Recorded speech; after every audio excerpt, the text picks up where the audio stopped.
दंगा से लेकर जलाकर मारने तक की धमकी। अब आप लोग सड़क पे आए हैं, काशी में आए हैं, क्या कुछ आगे की कार्रवाई होनी है? देखिए, राणा सांगा जी एक महान योद्धा थे। आप सभी जानते हैं कि राणा सांगा महान योद्धा थे और राणा सांगा जी ने देश के लिए, राष्ट्र के लिए अपना सर्वस्व न्यौछावर किया। उनकी कई पीढ़ियों ने अपना बलिदान दिया। लेकिन देश की सबसे बड़ी पंचायत में जब रामजीलाल सुमन जैसे बुजुर्ग, जो सीनियर एक लीडर, ये बयान देते हैं और जिस एक्सप्रेशन में बयान देते हैं, तो निश्चित है बहुत ही गंभीर विषय बन जाता है। उसके बाद करणी सेना, क्या सर्व समाज, जो लोग भी राणा सांगा जी को जानते हैं, मानते हैं, उनके बलिदान को जानते हैं, सभी ने विरोध किया कि महाराणा, एक महान योद्धा के बारे में इस तरह की टिप्पणी आपने किया, माफ़ी मांग लीजिए। लेकिन वो माफ़ी मांगने के लिए तैयार थे, थोड़ा झुकाव में आए थे वो। लेकिन जैसे इनके मुखिया का सह मिला, अखिलेश यादव जी का सह मिला, उन्होंने माफ़ी मांगने से मना कर दिया। और उस कड़ी में धीरे धीरे आंदोलन की कड़ी बढ़ती गई और आपने देखा कि 12 तारीख को इसी आगरा में हम लोगों ने कार्यक्रम किया और उसके पहले भी आगरा में दो बार हम लोग गए थे और रामजीलाल सुमन ने माफ़ी नहीं मांगी। रामजीलाल सुमन से करणी सेना को माफ़ी नहीं चाहिए। रामजीलाल सुमन से जो है अपमान किया है, उस अपमान का बदला लिया जाएगा और बदला कैसे लिया जाएगा, संवैधानिक तरीके से देखना पड़ेगा। लेकिन आप ओर से दी जा रही है सोशल मीडिया पर, आपने भी कहा कि हम जलने के लिए तैयार हैं। देखिए, मैं ये कह रहा हूँ कि अभी बनारस में उनके पार्टी का एक वरिष्ठ नेता, जिसने गुस्सा करके चिल्ला करके कहा है कि करणी सेना वाले जहां मिलेंगे हम जिंदा जला के मार देंगे, जिंदा जला देंगे। तो आज उसी कड़ी में हम लोग कमिश्नर साहब से मिलने आए थे कि कमिश्नर साहब, आप परमिशन हमें दे दो, हम 100-200 लोग जलने के लिए तैयार हैं। अगर हमारे जलने से, अगर हमारे जिंदा जला देने से इस देश का भविष्य अच्छा हो जाएगा, समाजवादी पार्टी का भविष्य अच्छा हो जाएगा, देश तरक्की कर जाएगा। तो हम ऐसे कौम से आते हैं जिन्होंने, हमारे पूर्वजों ने बलिदान दिया है, ऐसे कौम से आते 100-200 लोग यहाँ पे बिना आंदोलन के, बिना किसी कहे कि आप परमिशन दे दीजिए, 100-200 लोगों को हमको जला दें। इसी कड़ी में आज हम लोग आए थे। अच्छा, ये बयान बड़बोलापन है या फिर जानबूझकर?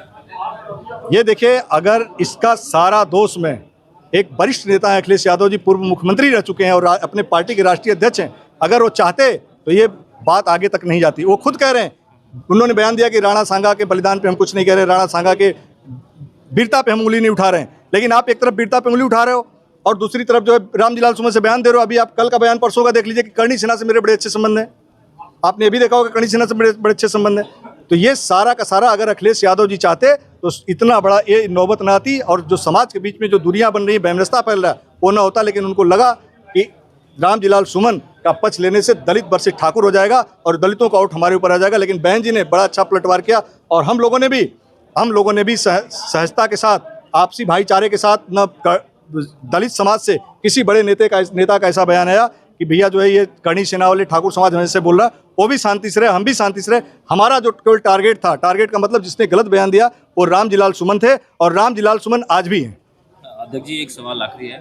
जल सेना, वायु सेना का ये बयान लालजी सुमन का ही है कि जल सेना, वायु सेना का हमने नाम सुना ही, करणी सेना कौन सी है? देखिए, जल सेना, वायु सेना क्या है ना कि उनकी मानसिक स्थिति ठीक नहीं है। रामजीलाल सुमन की मानसिक स्थिति ठीक नहीं है और रामजीलाल सुमन को मैंने कहा भी था, लखनऊ में भी कहा था कि इनकी मानसिक स्थिति, इनको नूर मंजिल अस्पताल में भर्ती करा दीजिए, नहीं तो ये समाजवादी पार्टी को चट कर जाएंगे। अगर वहाँ पे नहीं व्यवस्था है तो यहाँ सुंदरलाल अस्पताल में भर्ती करा दें।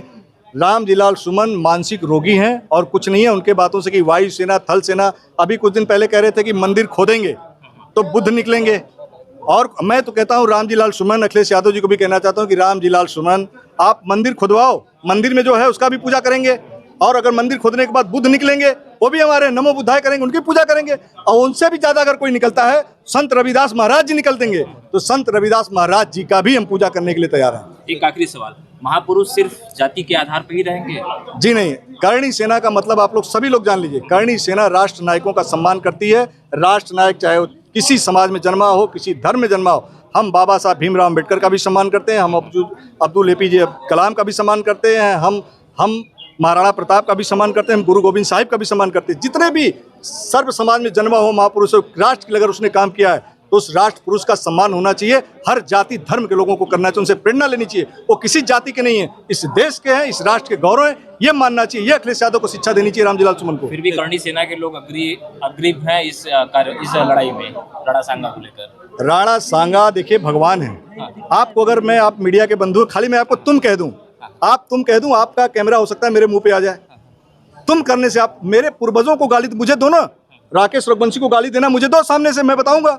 आप जो पूर्वजों ने, जिन्होंने बलिदान दिया, उनको गाली दे रहे हो आप। शर्म आनी चाहिए और इस तरह के बयान से बचना चाहिए। और अखिलेश यादव जी को बड़ी लंबी राजनीति करनी है, ऐसे बयानवीरों को दूर करना चाहिए। और जो इनके लोग कह रहे हैं, कोई कह रहा है जिंदा जला देंगे, कोई कह रहा है कि युद्ध का मैदान तैयार है। भैया हम तैयार हैं, बुलाओ, कहाँ बुलाना है? मैं तो आया हूँ बनारस में, आओ, कहाँ मिलना है बताओ। जिस चौराहे पे को, अगर उस चौराहे पे न जग गया तो आप बता दो मुझे। की सुरक्षा बढ़ा दी गई है।